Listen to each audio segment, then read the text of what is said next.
This is Internet Marketing.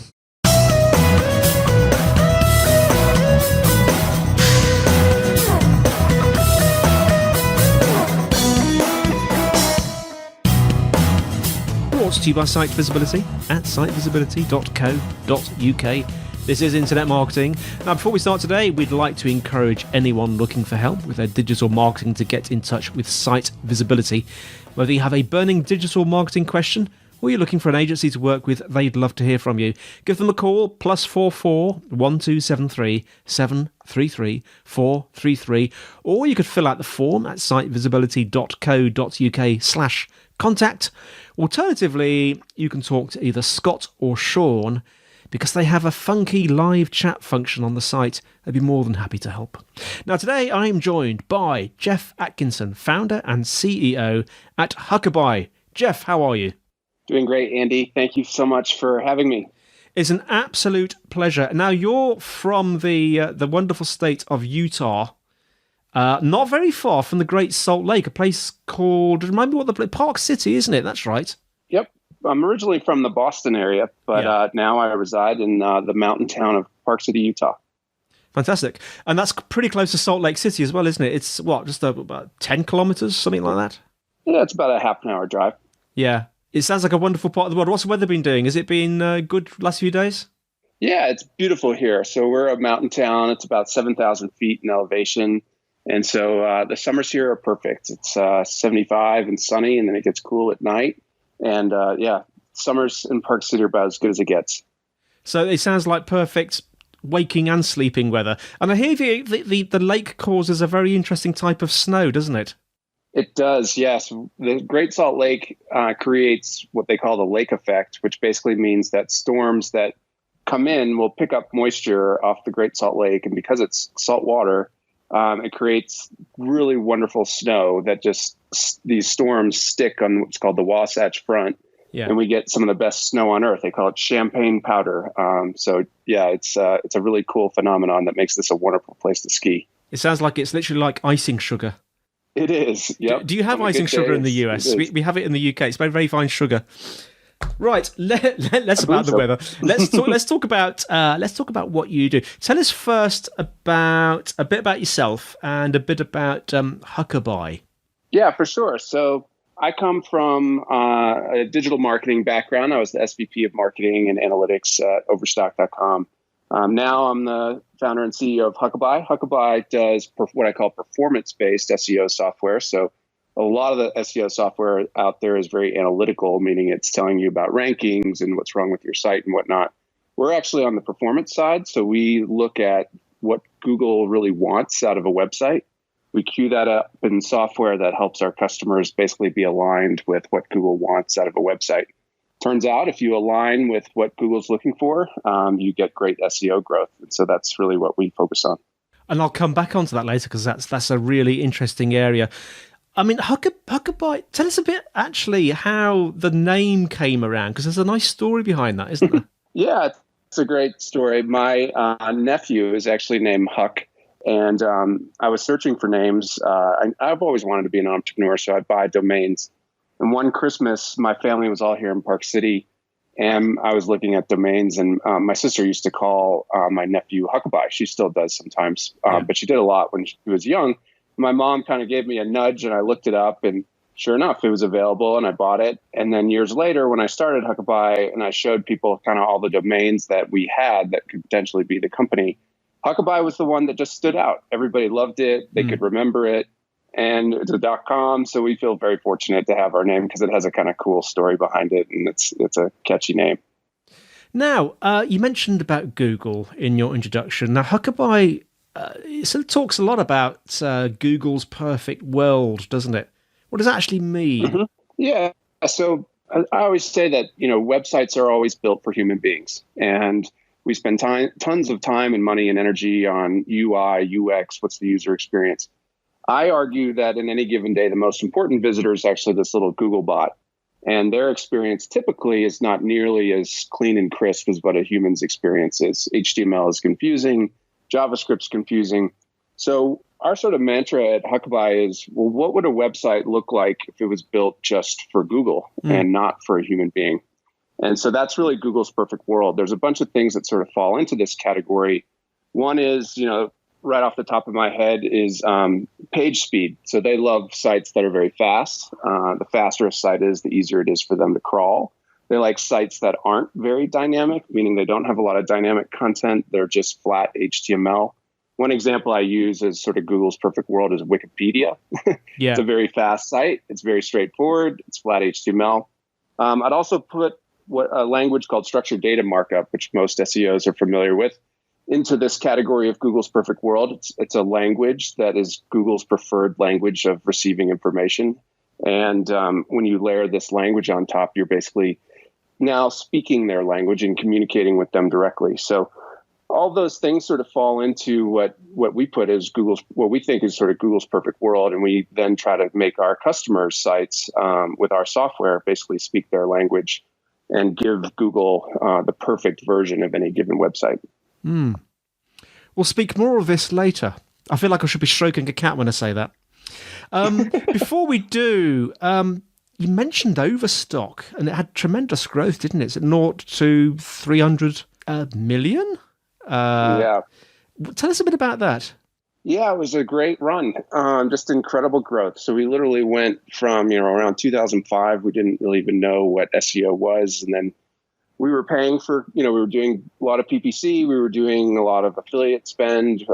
Most of our marketing was paid media. And so we learned that, boy, you could optimize a site and be getting all this free traffic. And so we basically did everything, we tried everything under the sun. Once it gained enough momentum and it became such a big channel, the ROI on it was so much higher than any other channel that we would really invest and try almost everything we could. We had a team of something like 40, 45 people, most of which were software developers working on optimizing our site for Google and to just really grow. So it was a crazy ride. We were on the front lines. We were trying everything. I think that kind of gave me the experience to really learn what works and what doesn't. And we were so on the leading edge that we could actually see exactly, what Google was doing when they came and crawled and how it affected rankings and how our site changed and made it better. So yeah, it was an incredible run, kind of led into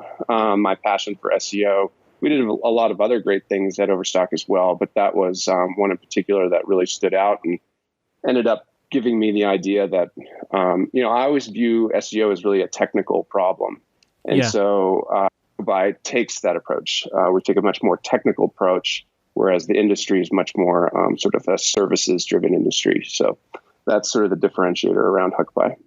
Now, you talk about being predictive around SEO as opposed to being reactive. I just wonder if you could drill down into that a bit. Yeah, for sure. So, what's interesting about the SEO industry, as I mentioned a little bit earlier, is that it is very services driven. And by that, I mean, there's a lot of agencies, there's a lot of consultants. In my mind, the fundamental problem, though, is very technical. And so you have to align, Google has to be able to read the site and read the site accurately. When I talk about being predictive, because the industry is so services driven, it is led to be relatively reactive. So as algorithm updates happen, everybody, freaks out and tries to figure out what happened and how to adjust. We've found that if you listen to Google, they're pretty open with what they want and where they're going. So there's certain aspects of their algorithm that each time they make a change, it's going to be some of these changes are going to be included. The classic example is mobile.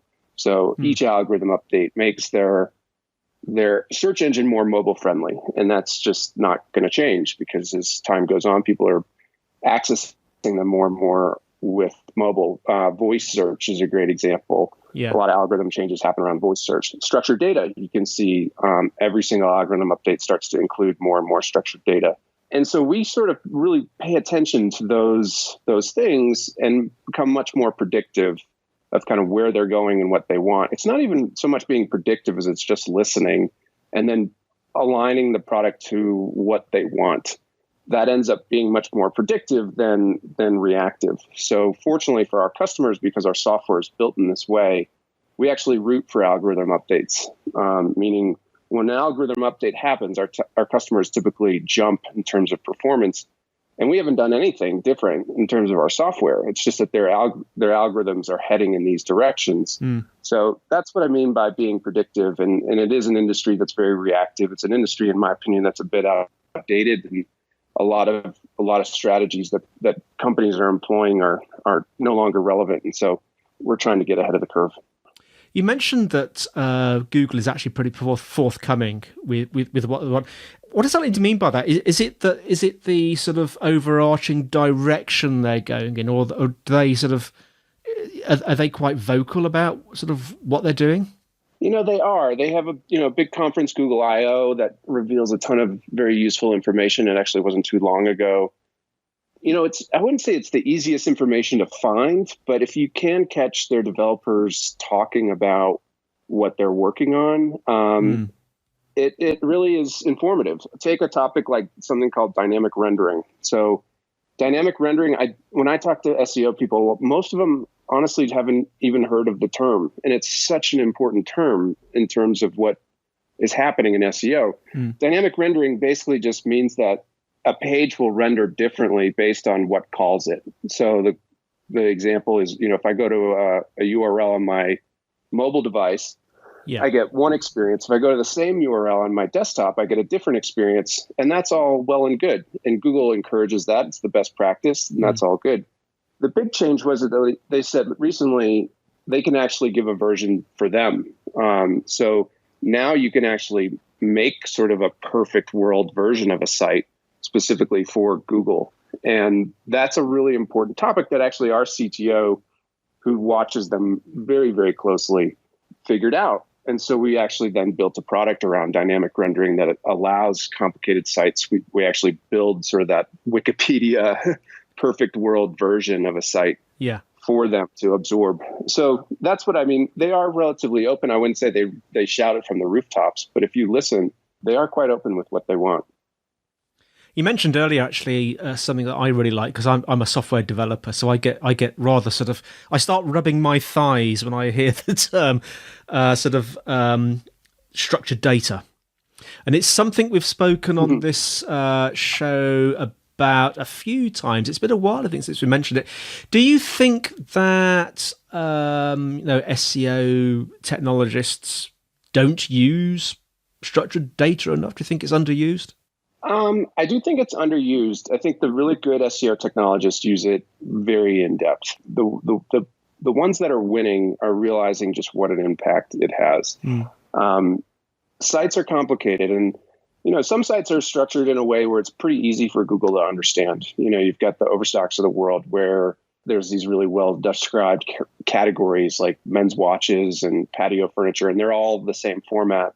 Same thing when they get to a product page, that's the same format across the board. Yeah. And then Overstock will have an API of all their product information back to Google. So they kind of get a site like that. But if you take a big B2B software company like Salesforce, we're very fortunate to have as a customer, all that structure goes out the window. And so they know Salesforce is extremely important. They have a huge, very high domain authority. So they want to know everything they can about Salesforce, but the site doesn't lend itself to be structured in a way to really allow them to do that. It's much more complicated products. Yeah. There's lots of integrations. There's just lots of stuff happening. And so when you layer structured data on top of some of these websites that are somewhat confusing for Google, the impacts are pretty incredible. And so that's where we've kind of really polished up on the science of structured data and made sure that our customers have what we call world-class structured data. And the results are pretty impressive. Our average customer over 12 months is up 62%, and these are dealing with, very, very large businesses. I mean, we work with companies of all sizes, but that kind of growth can really impact a business in a pretty significant way. Yeah. So for our listeners, what do you think they should be thinking about as they walk away from this podcast? I can't think of a better term than walk away, finish listening to this podcast. A key takeaway for our audience today, what might it be? Yeah, I think that it's a bit of a whole new world in terms of SEO, and that Google is moving. You have this ferocious market leader in Google that's moving 1 million miles an hour. And so what they're doing and what they want ends up being extremely important. And so being technical, having technical SEO people of course, we'd love to work with whoever wants to get on the leading edge of this world. But at Huckabuy, you really do have to be, the older tactics of sort of blogging and a pure content strategy. What we've found is just, it's not the modern world, and content happens a lot more organically now. And you then have to basically communicate. Your communication to Google is extremely important. And that's really what Huckabuy is built to do, is help a site communicate as well as they possibly can to Google. So that'd be my takeaway. I think it's a new world. It's changing very quickly, and you got to stay on top of it.